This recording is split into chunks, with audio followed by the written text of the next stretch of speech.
Kama ni mara yako ya kwanza unatembelea chaneli yetu ya Top 5 Media, tunakuomba ubonyeze neno subscribe, kisha kwa chini itatokea alama ya kengele. Tunakuomba ubonyeze kengele hiyo ili uwe wa kwanza kupokea taarifa katika chaneli yetu. Asante. Mchezo mkubwa wa ligi ya mabingwa barani Afrika ambao tumetoka kutazama kutokea katika mji wa Bamako uliopo nchini Mali ni mtanange ambao umeikutanisha klabu ya soka ya Stade Malien wakiwa wenyeji, ambapo Stade Malien waliweza kuialika klabu ya soka ya Simba Sports Club kutokea katika nchi ya Tanzania, ukiwa ni mchezo wa mzunguko wa pili katika kundi D, hatua ya makundi ligi ya mabingwa barani Afrika. Mchezo huu umeweza kumalizika kwa klabu ya soka ya Simba kuweza kukubali kuchezea kichapo cha mabao 2-1 dhidi ya kosti ya timu ya soka ya Stade Malien, ambapo mchezo huu ulikuwa ni mchezo mgumu kweli kweli kwa upande wa klabu ya soka ya Simba Sports Club, na Stade Malien waliweza kuidhibiti klabu ya soka ya Simba ipasavyo. Tunashuhudia katika kipindi cha kwanza klabu ya soka ya Simba waliweza kuconcede ama kuruhusu mabao mawili, ambapo tunashuhudia bao la kwanza la Stade Malien liweza kufungwa dakika ya 16 kupitia kwa mchezaji Tadeus Nkeng akipokea pasi iliyopigwa na Mamadou Traore, akaweza kuiandikia klabu ya soka ya Stade Malien bao la kuongoza. Lakini kabla ya kwenda mapumziko, dakika 23 klabu ya soka ya Simba wakaweza kuruhusu bao la pili, ambapo bao hili tunaona limeweza kufungwa na Ismaila Simpara akipokea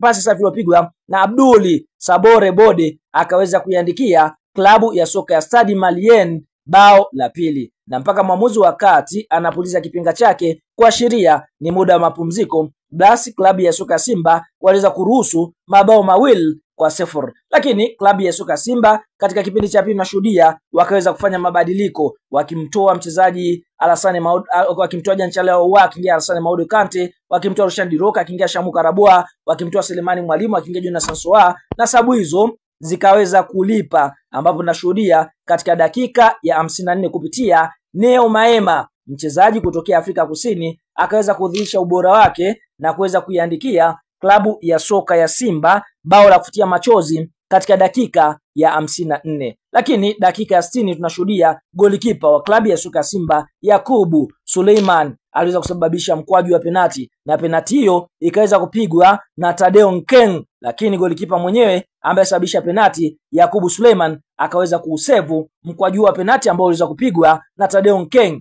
Kwa hiyo Simba wakashindwa kufungwa bao la tatu. Lakini kabla mpira kumalizika dakika 82, Alassane Maodo Kante ambaye alichukua nafasi ya Janchala wa aliweza kucheza rafu ya mwisho, na rafu hiyo ikaweza kumsababisha kupigwa kadi nyekundu, na mpaka mwamuzi wa kati anapuliza kipenga chake, basi Stade Malien wameweza kufanikiwa kuibuka na ushindi wa mabao 2-1 dhidi ya kocha timu ya soka ya Simba Sports Club. Kunako msimamo wa kundi D kwa sasa unavyoonyesha, klabu ambayo inaburuza mkia ni Simba mwenye alama 0, ambapo Simba amecheza michezo miwili akifungwa michezo yote na alama 0, lakini bado ana nafasi, kwa sababu ukiangalia Esperance kutokea Tunis wao wako nafasi ya 3 wana alama 2, Stade Malien kutokea nchini Mali wana alama 4 katika nafasi ya pili, na anayeongoza kundi ni Petro de Luanda mwenye alama 4. Mchezo unaofuatia ni mwezi Januari mwaka 2026, ambapo Simba atakwenda kucheza dhidi ya Esperance. Anahitaji kupata ushindi mchezo huo ili kuweza kusogea nafasi za juu kidogo, ili kujitengenezea mazingira mazuri ya kuweza kufuzu hatua inayofuatia michuano mikubwa ya ligi ya mabingwa barani Afrika.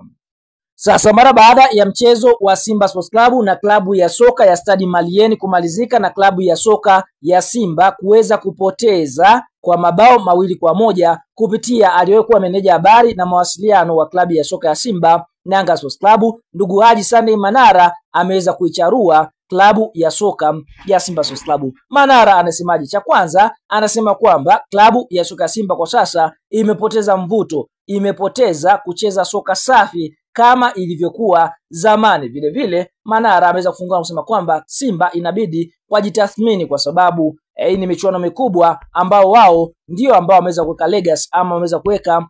utawala wao katika michuano hii kufanya vizuri. Kwa hiyo Simba wajitathmini katika kipindi hichi, kwa maana kwamba wanatakiwa kurudi katika fomu yao ambao walikuwa wakifanya kipindi cha nyuma, kwa sababu anaamini Simba ni klabu kubwa na